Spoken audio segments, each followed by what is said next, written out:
Magandang hapon po, ma'am. Ang napili ko pong poem ni Rizal is yung First Inspiration o Primera Inspirasyon. So, ito ay isang tula ni Jose Rizal na isinulat niya noong kanyang kabataan, marahil noong siya ay nag-aaral pa sa Ateneo Municipal de Manila. Ito ay isang tula na inaalay niya sa kanyang ina, ah, na si Teodora Alonso, bilang tanda ng kanyang pagmamahal at paggalang sa kanya bilang unang gabay at inspirasyon sa kanyang buhay. So, um, ang napili kong background is yung sa buhay ni Jose Rizal. Nung bata pa si Jose Rizal ay mahalaga sa kanyang edukasyon at pagpapalawak ng kanyang kaalaman.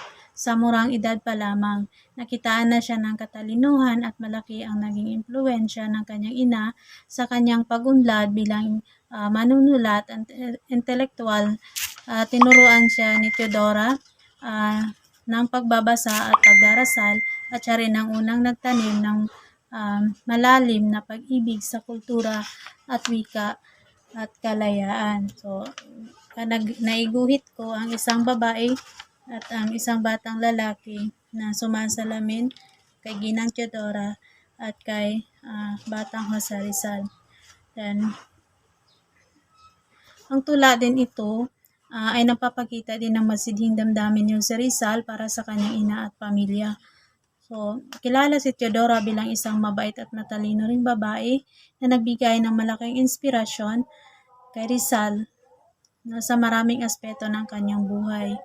Sa tula, nilarawan ni Rizal ang kanyang ina bilang kanyang unang guro at gabay na tumulong upang mahubog ang kanyang pagkatao.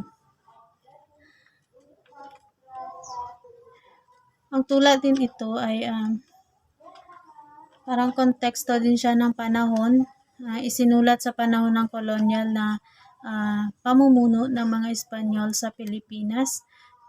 Sa panahong ito, binibigyang diin ni Rizal ang kahalagahan ng edukasyon at pag-aalay ng sarili sa mga mahal sa buhay. Bagamat walang tuwirang politikal na mensahe, ang pagmamahal at respeto ni Rizal sa kanyang ina ay maaring makita bilang bahagi ng kanyang mas malalim na pagnanais na ipakita ang kahalagahan ng sariling kultura at lahi. Kaya naiguhit ko rin yung munting bukirin na sumisimbolo ng sinag ng araw.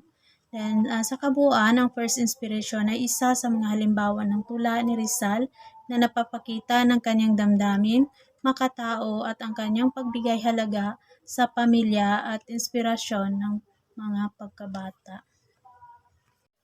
Ang pangalawang napili ko naman na tula ni Rizal ay yung Flower Among Flowers o Sa Kabataang Babae ng Malolos ni Jose Rizal ay sinulat bilang papuri at inspirasyon para sa kababaihan, lalo na sa mga kababaihan ng malolos na nagpakita ng tapang at determinasyon sa pag-aaral at paghahanap ng kaalaman. Ito yung ilang mga napili ko na background para sa tula ni Jose Rizal is yung malaking bulaklak. So, una muna yung pagsuporta sa edukasyon ng kababaihan. Isa sa mga pangunahing tema ng tula ay ang paghimok ni Rizal sa mga kababaihan na mag-aral at maging edukado. Noong panahon ng kolonyalismo Espanyol, hindi gaanong binibigyang pansin ang edukasyon ng kababaihan, kaya't hinangaan ni Rizal ang mga kababaihan ng malolos na naghangad ng edukasyon. Ang pangalawa is yung kasaysayan ng kababaihan ng malolos. Ang tulang ito ay may kaugnay sa isang mahalagang pangyayari noong 1889 kung saan 11 sa kababaihan ng malolos ang nagpetisyon sa Gobernador General na payagan silang magtayo ng paaralang panggabing nagtuturo ng wikang Espanyol. Dahil dito, sumulat si Rizal ng tula upang hikayatin silang ipagpatuloy ang kanilang advokasya. Ang pangatlo dito ay yung malasakit sa bayan.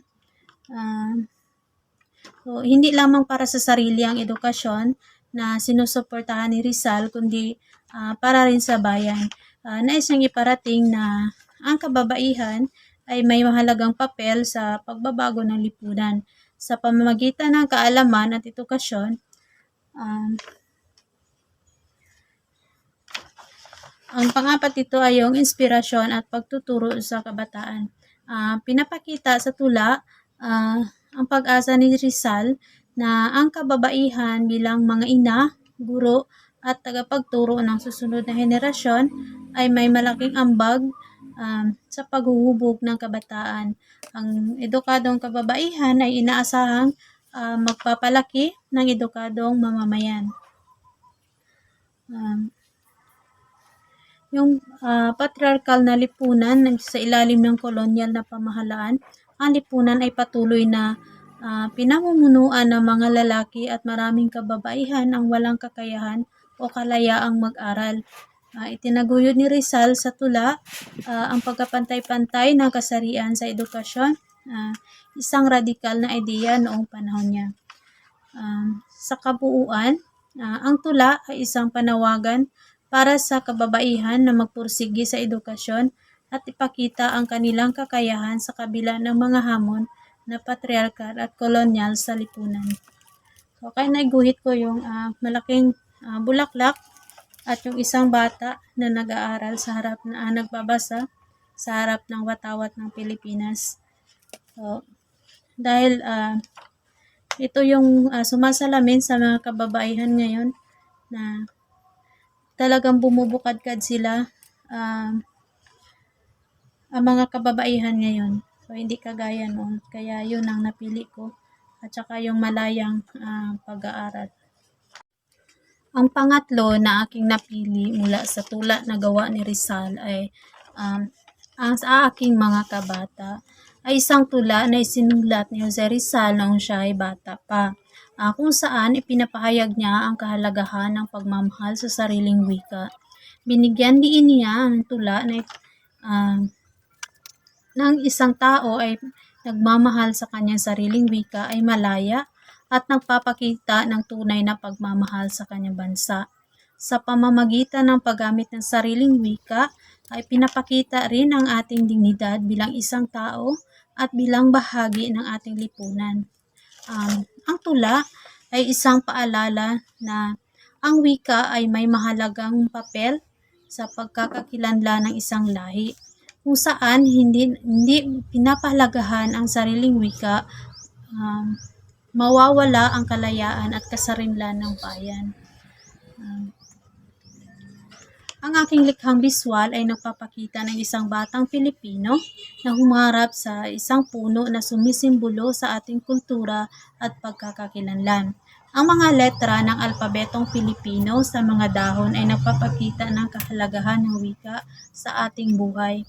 Ang puno ay sumasalamin sa ating ugat bilang Pilipino. Ito ay nagbibigay buhay, lakas at pagkakaisa sa ating bayan. Ang watawat ng Pilipinas at sinag ng araw sa likod na nagdadala ng mensahe ng kalayaan at pag-asa na siyang ipinapahiwatig din ng tula ni Rizal. Ang paggamit ng sariling wika ay isang mahalagang aspeto ng ating kalayaan na kung saan inahahandog ni Rizal ang kanyang mensahe sa ating mga kabataan.